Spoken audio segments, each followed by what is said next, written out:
Hi friends, welcome to my channel. ఈరోజు నేను chicken fry చేస్తున్నానండి. చికెన్ 65 ఇలా కానీ ట్రై చేశారంటే మరి ఎప్పుడు బయట మీరు కొని తినరండి. చాలా టేస్టీగా ఇంట్లోనే తయారు చేసుకుంటానండి. చాలా బాగుంది. చూడండి, ఫస్ట్ అయితే నేను వాష్ చేసి చికెన్ తీసుకున్నానండి. ఒక ఎగ్ తీసుకున్నాను. ఒక ఎగ్ తీసుకొని చూడండి ఇలా కొట్టేసి మొత్తం ఇందులో కలుపుకోవాలండి. ఎగ్ని చాలా టేస్టీగా ఉంటుందండి. సూపర్గా ఉంటుంది, బాగుంటుంది. ఒకసారి ట్రై చేసి చూడండి. బయట కొనే చికెన్ కన్నా ఇది చాలా బాగుంటుందండి. చూడండి, ఫస్ట్ అయితే ఎగ్ మొత్తము అందులో కొట్టుకోవాలండి. కొట్టుకున్నాక అల్లం వెల్లుల్లి పేస్ట్ అప్పుడప్పుడు చేసుకొని వేసుకోవాలండి. అప్పటికప్పుడు చేసుకుంటే టేస్ట్ చాలా బాగుంటుందండి.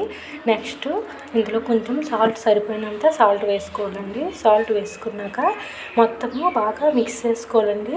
చూడండి, సరిపోయినంత పసుపు అండ్ కారం కూడా వేసుకోవాలండి. చూడండి, పసుపు అయితే కలర్ఫుల్గా ఉంటుంది కదా, కారం కూడా మంచి కారం వేసుకుంటే కలర్ఫుల్గా వస్తుందండి. 2 స్పూన్స్ కారం వేసుకుంటే సరిపోతుంది. కొద్దిగా చికెన్ నేనైతే తీసుకున్నాను కదా, మీరు చికెన్ తగినట్లు వేసుకోండి. ఇంకా 1 స్పూన్ అయితే కార్న్ఫ్లోర్ పౌడర్ వేసుకోవాలండి. కార్న్ఫ్లోర్ పౌడర్ వేసుకుంటే టేస్ట్ బాగా వస్తుందండి. ఇంకా ఫుడ్ కలర్ కొంచెం వేసుకుంటే సరిపోతుంది. ఫుడ్ కలర్ కొంచెం వేసుకుంటే మంచి కలర్ఫుల్గా ఉంటుందండి. ఎక్కువ ఫుడ్ కలర్ యూజ్ చేయకూడదు, అందుకోసమని కొంచెం వేసుకున్నానండి. ఒక చిటికెడ వేసుకొని ఇప్పుడు మొత్తము ఇలా కలుపుకోవాలండి. చూడండి, ఇలా మొత్తము దానికి పట్టే విధంగా కలుపుకోవాలి. కలుపుకున్నాక ఫ్రిడ్జ్లో ఒక ½ అన్ అవర్ ఉంచుకోవాలండి. ఉంచుకుంటే మొత్తం పేస్ట్ అనేది దానికి పడుతుంది. ఇంకా శనగపిండి అయితే 1 స్పూన్ వేసుకున్నాను. వేసుకొని బాగా కలుపుకోవాలండి. చూడండి, మొత్తం మనం ఎగ్ వేసాం కదా, అది జ్యూసీగా ఉన్నది. ఇంకా మిరియాల పౌడర్ 1 స్పూన్ వేసుకోవాలండి. ఒక ½ స్పూన్ వేసుకుంటే సరిపోతుంది. ఇంకా చికెన్ మసాలా వేసుకున్నానండి. ఒక ½ స్పూన్ గరం మసాలా ఒక ½ స్పూన్ వేసుకుంటే సరిపోతుంది. టేస్ట్ బాగుంటుంది. మిరియాల పౌడర్ వేసుకుంటే ఎప్పుడైనా టేస్ట్ చాలా బాగుంటుందండి. మిరియాల పౌడర్ టేస్టీగా ఉంటుంది. ఇంకా నిమ్మరసము ఒక ½ స్పూన్ వేసుకోవాలండి. వేసుకుంటే టేస్ట్ బాగుంటుంది, పుల్లగా ఉంటుంది. ఇప్పుడు మొత్తము కలుపుకోవాలండి. కలుపుకునేటప్పుడు మొత్తం దానికి పట్టే విధంగా కలుపుకోవాలి. చూడండి, ఇది ఫ్రిడ్జ్లో పెట్టామంటే ఇంకా కొంచెము థిక్గా అవుతుందండి. థిక్గా అయ్యి మొత్తము అంటుకునే విధంగా ఉంటుంది. చాలా బాగుంటుంది. చూడండి, ఒక కళాయిలో అయితే కొంచెం ఆయిల్ వేసుకోవాలి. కొద్దిగా వేస్తే సరిపోతుందండి. ఆయిల్ బాగా వేడయ్యాక మనము ఈ పీసులన్నీ అందులో వేసుకొని ఫ్రై చేసుకోవాలండి. చూడండి, ఇలా వేసుకోవాలి. కొద్దిగా వేసుకోవాలండి. నేనైతే కొంచెం ఆయిల్ వేసుకున్నాను. కొంచెం ఆయిల్ వేసి ఫ్రై చేసుకుంటున్నానండి. చూడండి, ఇది మనము ఎగ్ వేసాం కంటే ఇలా కొంచెంగా వస్తుందండి.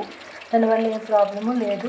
ఇప్పుడు కొంచెము సిమ్లో పెట్టి మనము దీన్ని ఫ్రై చేసుకోవాలండి. ఎందుకంటే తొందరగా మాడిపోతుంది కదా ఎగ్ వేసినందుకు, అందుకోసం అనేసి మనము సిమ్లో పెట్టి మాత్రమే దీన్ని ఫ్రై చేసుకోవాలి. వేసేటప్పుడు హైలో పెట్టాలి. కొంచెం ఫ్రై అయ్యాక సిమ్లో పెట్టి లోపల ఉడికే విధంగా కొద్ది టైము ఉంచుకోవాలండి. ఉంచుకొని అప్పుడు తిరగలేసి కొద్ది టైము సిమ్లోనే ఉంచుకోవాలి. ఉంచుకుంటే బాగా ఫ్రై అవుతుంది. చాలా క్రిస్పీగా చాలా టేస్టీగా ఉంటుందండి.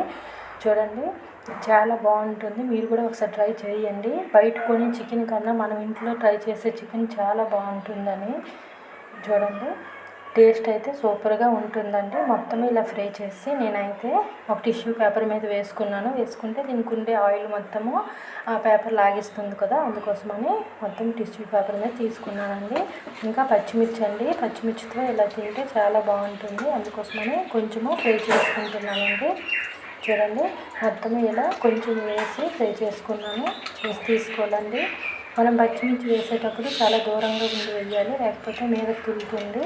ఓకే ఫ్రెండ్స్, మా వీడియో మీకు నచ్చినట్లయితే సబ్స్క్రైబ్ చేయండి, లైక్ చేయండి. Okay friends, bye. Thank you for watching.